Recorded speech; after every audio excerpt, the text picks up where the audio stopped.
한국이 KF-21에 탑재되는 S-레이더를 통해 10조 원 규모의 수출 계약을 성사시키면서 글로벌 방산 시장에서 독보적인 기술력을 입증했습니다. 이번 수출 계약은 단순한 무기 판매가 아니라 미국과 유럽이 독점해온 최첨단 전자전 기술을 한국이 독자적으로 개발하여 역수출하는 역사적인 성과로 평가되고 있습니다.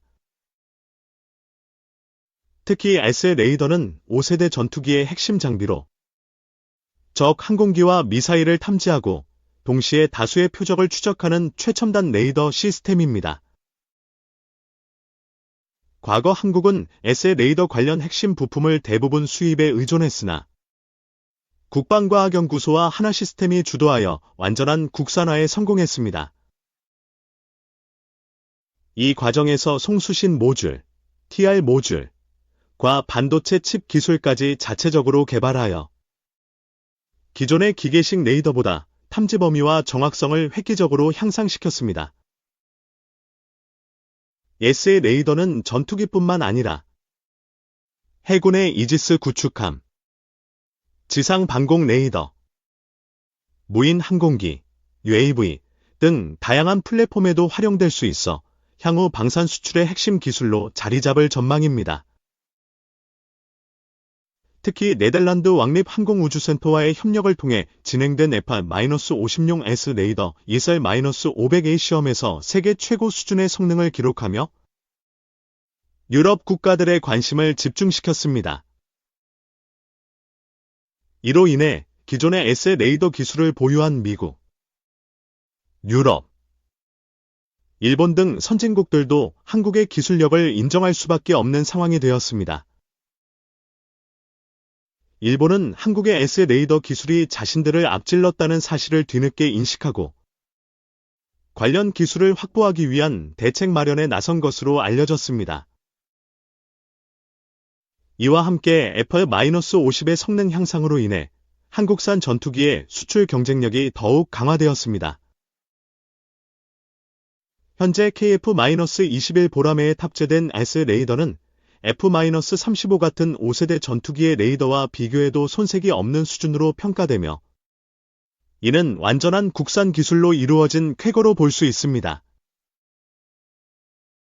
F-50은 S-레이더 탑재로 인해 탐지 범위와 정밀 타격 능력이 크게 향상되었으며 이에 따라 경공격기 시장에서 미국, 유럽 전투기들과 경쟁할 수 있는 강력한 무기로 떠오르고 있습니다.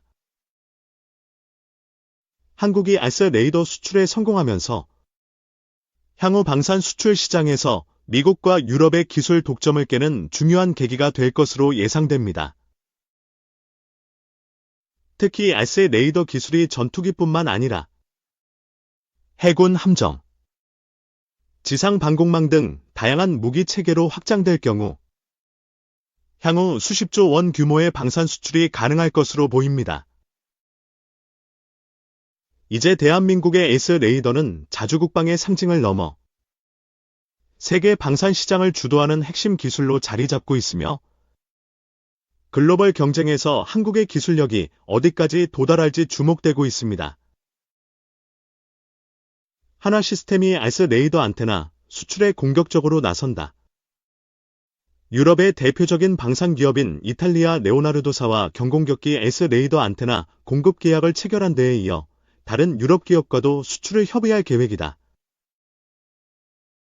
S-레이더는 여러 국가들의 수요가 있어 향후 하나시스템의 새로운 먹거리 상품이 될 것으로 예상된다. 방산업계에 따르면 하나시스템은 지난달 S-레이더 안테나를 첫 수출한 이후 현재 다른 유럽 국가와도 수주를 논의하고 있는 것으로 알려졌다. 현재 레이더 기술의 주류는 능동형 전자주사식 위상 배열 레이더다. S-레이더는 전투기의 눈에 해당하는 핵심 부품으로 생존과 전투의 승패를 가른다. 전자파를 주사해주야만 상관없이 먼 거리의 표적 여러 개를 동시에 탐지 추적할 수 있다. 기존 기계식 레이더와 비교해 다수의 표적과 동시 교전이 가능하며 적기의 전파 방해, 레이더 추적에 따른 피격을 회피할 수 있다. 기계적 회전이 없는 만큼 전투 중 고장도 거의 없다. 세계 최강 전투기로 불리는 미국의 F-22 등 최첨단 전투기는 모두 S 레이더를 탑재했다. S 레이더는 미국, 유럽, 중국, 영국 등 선진국 일부만 보유한 첨단 기술로 한국도 2016년 세계에서 12번째로 개발에 성공했다. 우방인 미국이 기술 이전을 거부한 터라 2020년 8월 국방과학연구소를 중심으로 하나시스템 등이 참여한 연구팀이 자체 개발의 시 제1호기를 출고했다. 국산화율은 S 레이더 양산 1호기를 기준으로 89%다.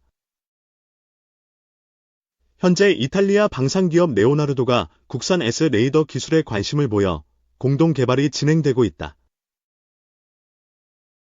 하나시스템은 네오나르도와 경공격기 S 레이더 안테나 공급 계약을 체결했다.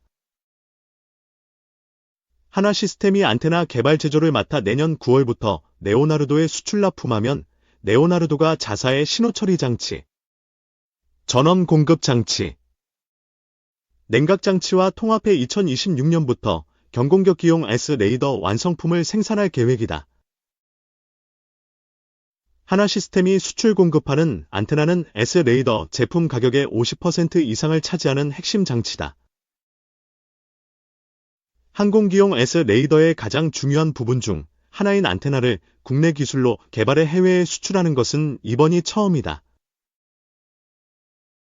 박혁 하나시스템 감시정찰부문 사업대표는 다양한 항공기에 적합한 S 레이더 라인업을 확보해 유럽아태 지역을 비롯 중동과 중남미 등 수출 지역을 확대해 나가며 K방산 수출의 새로운 주역이 되도록 힘쓸 것이라고 전했다. 하나시스템은 이탈리아와의 계약을 시작으로 다른 유럽 방산기업의 문도 두드리고 있다. 유럽 외의 아시아 태평양 지역 등 경공격기용 S 레이더의 수출이 가능한 곳에도 적극적으로 논의를 진행할 계획이다. 이번 수출로 우리나라의 기술력을 세계적으로 인증받는다면 미국, 영국 등 소수 국가가 사실상 과점하고 있는 글로벌 항공용 레이더 시장의 한 축을 자리 잡게 될 것이란 기대가 나온다.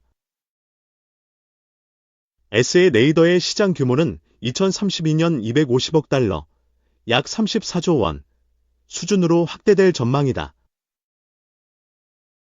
하나시스템은 FA-50 등에 적용하는 경전투기용 S 레이더를 지난해 최초 공개하며 향후 경항공기 시장도 선점할 수 있다는 자신감을 내비쳤다.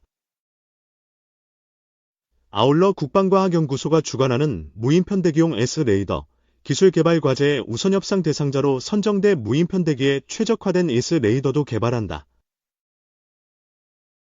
하나시스템 관계자는 KF-21 90회 시험 비행을 통해 2026년 2월까지 S의 기능을 점검한다며 액체 크기가 작다고 해도 내부에 운용되는 알고리즘과 소프트웨어는 차이점이 많지 않다. 안정되고 검증된 레이더가 탑재될 수 있다는 것은 큰 장점이라고 강조했다. 글로벌 시장 정조준 K방산 다양한 수출 금융으로 지원해야. 최근 급격하게 커진 방산 수출의 덩치를 정책 금융 지원이 따라가지 못한다는 지적이 나온다. 금융 패키지들이 수출 다각화 전략으로 제시되는 만큼 기획재정부와 방산 수출에서 한국수출입은행의 역할이 중요하다는 시각이 많다. 선진국의 금융지원 사례를 참고한 한국형 금융지원제도 마련이 시급해 보인다. 21일 방위산업계에 따르면 국내 주요 방산업체들은 수출 확장을 위해 금융지원 강화가 필요하다는 주장에 힘이 실리고 있다. 지난해 2월 국회는 수출입은행의 법정 자본금 한도를 15조 원에서 25조 원으로 확대하는 수출입은행법 개정안을 통과시키기도 했다. 기존 수은법은 특정 개인법인에 대한 신용공여 한도를 자기자본이 40%로 제한하고 있어 계약 규모가 이를 초과할 시 자녀 계약 체결에 어려움을 겪었다. 하지만 기존 주요 방산국들의 자금 지원 규모와는 여전히 차이가 크다. 전북대학교 방위산업연구소에 따르면 미국은 의회 특별 승인을 통해 한도 없는 수출 금융을 지원한다. 프랑스는 1600억 달러, 한화 약 230조 원에 달하는 자본 지원 한도를 보유하고 있다. 중국과 러시아는 수출 신용기관과 국책은행을 통해 수천억 달러에 달하는 규모로 장기 융자를 지원한다. 지난해부터 국방부는 한국형 방산 수출 금융 마련을 위해 나섰다.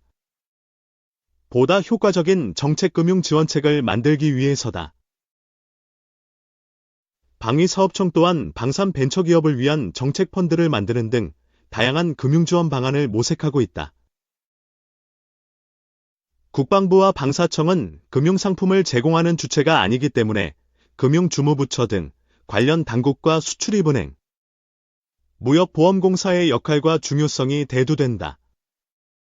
방산 수출은 정부 간 계약의 성격이 짙고 규모가 커 정책적 금융 지원이 필수다. 2022년 한화에어로스페이스와 K-9 자주포 672문, 다연장 로켓 천무 288대 계약을 맺은 폴란드는 2차 계약 당시 폴란드는 수출입은행의 보증한도 초과 분해, 대민간은행이 아닌 수출입은행 한국무역보험공사 등 정부 차원의 금융 지원을 바란다는 의사를 밝혔다. 신흥국계 발도상국들은 자금 조달 시 정부와 금융기관의 지원을 중요하게 여기기 때문에 방산업체와 유관 금융기관과의 관계가 수출 확대에 더욱 중요한 역할을 하게 될 것으로 판단된다. 최근 국내 방산업체들은 수출 다각화를 위해 남아메리카와 동남아시아 지역 진출을 본격화하고 있다. 신흥국과 개발도상국들은 재정적 여력이 부족해 대규모 자본을 마련하기까지 장시간이 걸리는 국가가 많다. 아울러 외환 보유고가 부족한 경우가 많아 수출국이 제공하는 금융지원에 의지하는 경우도 다수다. 전문가들은 한국형 방산 수출 금융 마련을 위한 다양한 해외 사례들을 제시한다. 대표적인 것이 프랑스 사례다. 프랑스는 수출신용기관 프랑스개발청시중은행이 방산업체와 협력해 맞춤형 금융상품을 제공한다. 국책투자은행과 국방부가 협력해 수출 계약 시 금융지원을 사전 검토하고 자동으로 연계한다. 시중은행들이 연합해 장기저리 대출을 제공하면 재무부가 신용보증을 담당한다. 이처럼 수출 신용보증과 구매자금융을 결합한 금융 패키지딜로 프랑스는 2022년 이집트로부터 42대의 라팔 전투기를 수주했다. 현지 매체 알파이는 프랑스의 방산 수출 규모가 세계 2위 러시아를 앞섰다는 보도에서 방산 수출의 확대 배경 중 하나로 체계적인 금융 지원과 전략적인 패키지 D를 꼽았다. 수출국 상황에 맞춘 다양한 금융상품과 체계적인 금융 지원 시스템 구축에 속도를 내야 한다는 의견도 있다. 일각에서는 방산 수출과 자원 거래를 연계하는 자원 기반 금융과 대출도 고려해야 할 필요가 있다고 말한다. 아중동 지역과 동남아시아 지역에서는 무기 대금을 석유 혹은 파묘로 현금이 아닌 자원으로 지불한 사례들이 있다. 희귀 광물 등 전략적 자원 확보가 중요해진 최근에는 국방 비축물자인 티타늄, 리튬으로 대금을 지급하는 사례들도 논의되고 있다. 장원준 전북대학교 방위산업융합과정 교수는 방산 수출은 규모가 크기 때문에 수출입은행 지원만으로는 부족할 수 있다며 국방 RD에 한정된 방산 2차 보전 제도를 수출까지 확대해 방산 수출 금융을 지원하는 제도를 신설할 필요가 있다고 본다고 했다. 이어 중장기적으로 볼 때 미국의 퍼미프 등을 참고해 한국형 방산 수출 제도를 정비하는 것이 바람직하다고 했다. 3. 영상 30분이면 평양 타격 가능. 미 탄도미사일 시험 발사. 북러보란 듯 포착.